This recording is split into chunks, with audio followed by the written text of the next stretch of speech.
You guys, I'm only giving you 3 choices. Don't make up your own moves. Knight c7, rook e8, bishop d7. I'll give you guys another 30 seconds.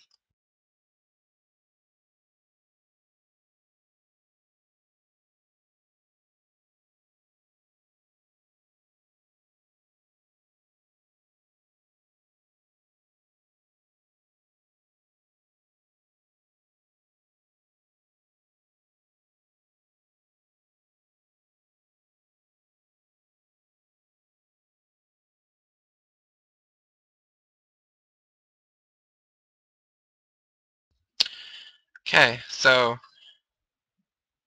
mark this time down. It's the only time I'm going to be nice. But of the 3 moves I suggested, 2 of them are actually good.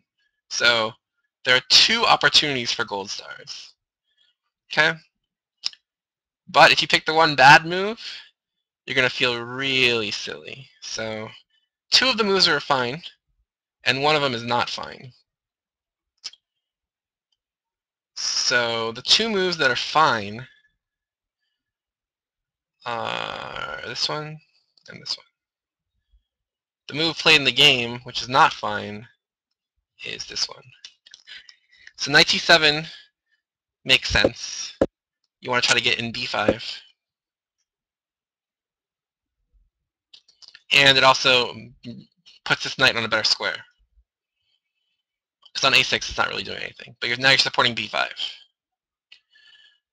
Rook e8 makes sense because now you're stopping e4, getting your rook on this half-open file.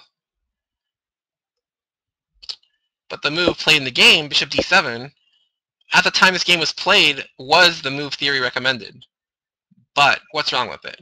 Well, first of all, this queen is no longer defending this pawn, so it kind of makes your pieces awkward.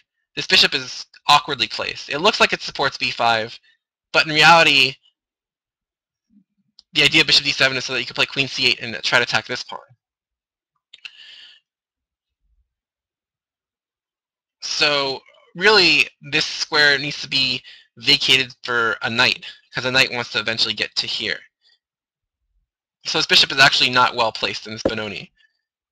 Even though theory at the time recommended bishop d7, after this game, theory unrecommended it. So knight c7 or e8 would have both been better choices. So if you recommended bishop d7, you were living in 1973. Okay, so bishop d7 was played though. Okay, so how should white punish this move?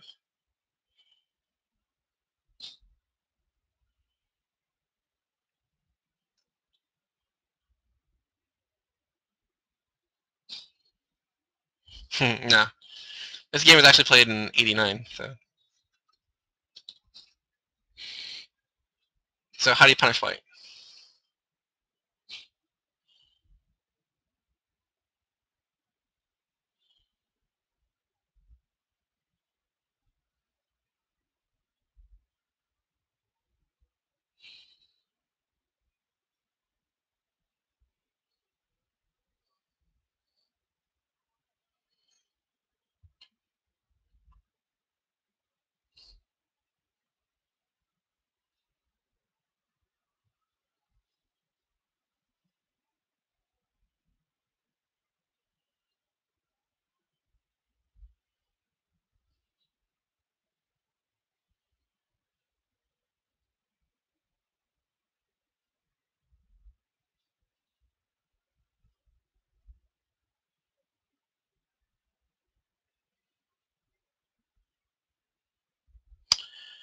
So, for those of you who said bishop f4, nope. Nope. The problem with bishop f4 is rook e8, bishop takes d6, bishop takes h3. Black's fine here. So you need to get e4 in right away. e4. So guys, if you said e4, good job. e4 is the move. So that's what we've been trying to play all along, right? So if we can play it, why not play it? So e4 the move. All right. So now black, following theory still, plays queen c8. Not a good move. Not a good move. The queen's awkward. This pawn's even weaker. And it's not really doing much on c8. So what here for black? Or sorry, what here for white? What here for white?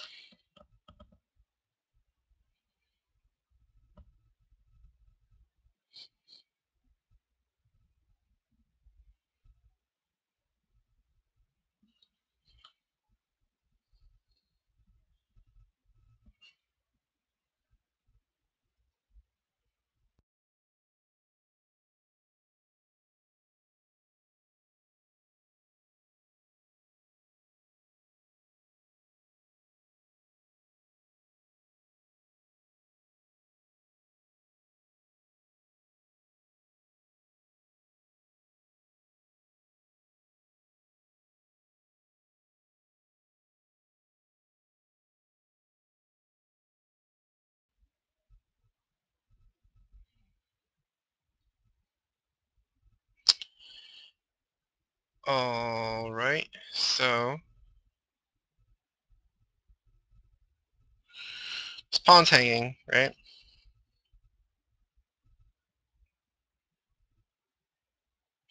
So the previous game in this variation went king h2, rook e8, rook e1, c4. And there's good counterplay for black. After e5, d e5, knight e5, bishop f5, bishop g5, knight b4. So this is kind of what black wants in the Benoni, because now this is threatened, this is threatened. It's just a big mess. But king h2 is not preferable. Simply bishop f4. Why wouldn't you trade this pawn for this pawn? Why wouldn't you? Right? This pawn is a million times better than this pawn. So probably black here should just play here. But then after this, like, what are his pieces doing? What are these pieces doing? Your guess is as good as mine.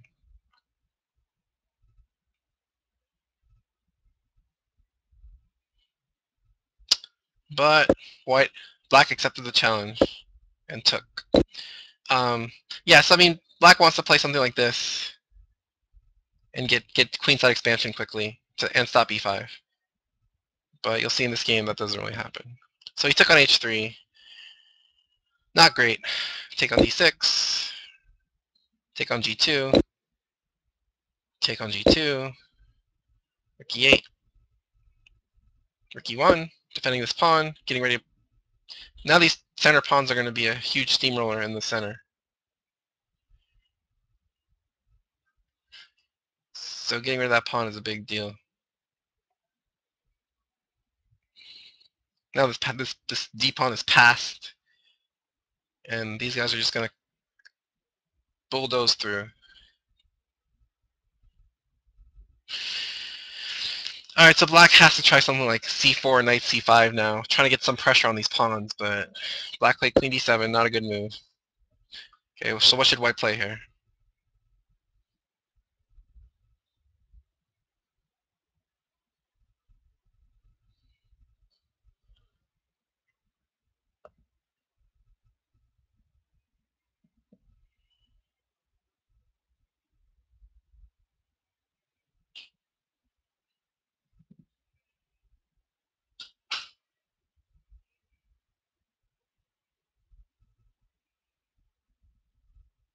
Yep, very good, e5.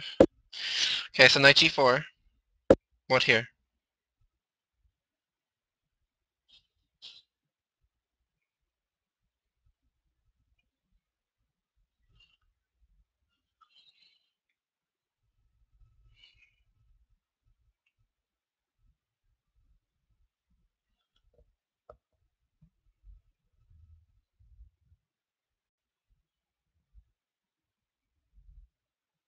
Silence.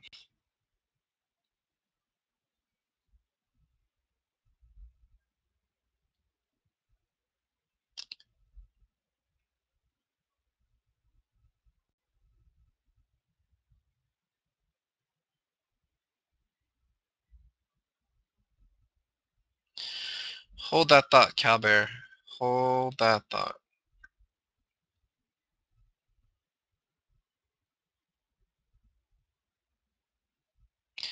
Okay, so knight e4 here. Threatening this. Okay. So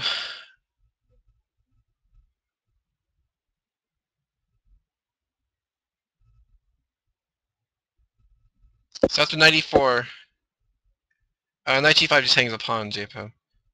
This pawn hangs. So why can't I take this pawn now? Someone who has a good chess tempo rating want to tell me why this pawn is immune?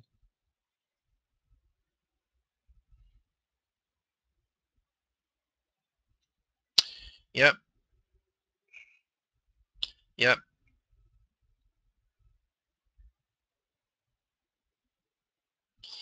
Yep. So if you take on e5, take, take, take, take. Oopsie. So he plays rook a d8. So now if I take on c5, he's gonna take on d5 at the end, because like knight takes, bishop takes, queen takes d5. So no need to relieve the tension. Just rook c1. So now b6, defending the pawn finally. Okay, now what here for white?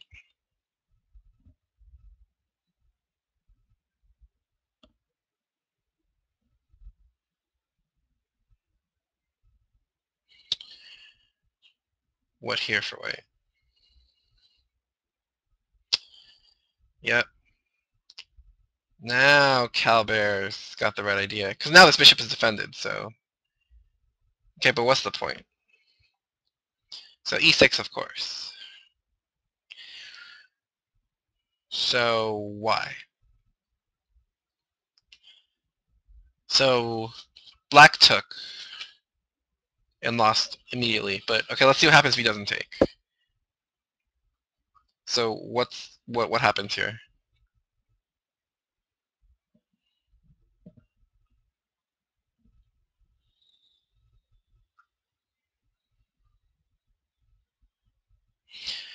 Okay, ef7, queen f7, knight fg5,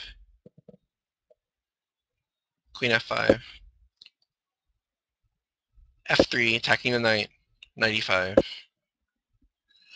knight e6, fork, rook c8, g4, attacking the queen, queen f7, knight 4 g5, and now this knight is lost. Okay, so you just break through. Like, black's pieces are too passive, our pieces are too good.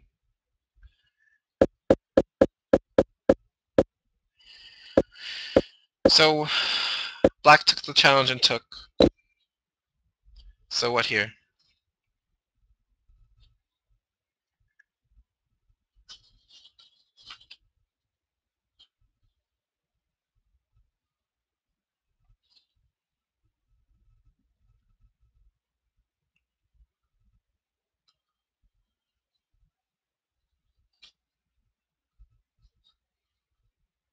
I mean, that whole variation was forced, guys. If you didn't see why. I'll go through it one more time, but... Alright, e6, queen b7, take. Obviously, you can't play king takes. So you gotta play queen takes, or else I win your rook. Alright, if you play king takes, I just win your knight, right? So queen takes is forced. Knight fg5, I'm threatening your knight.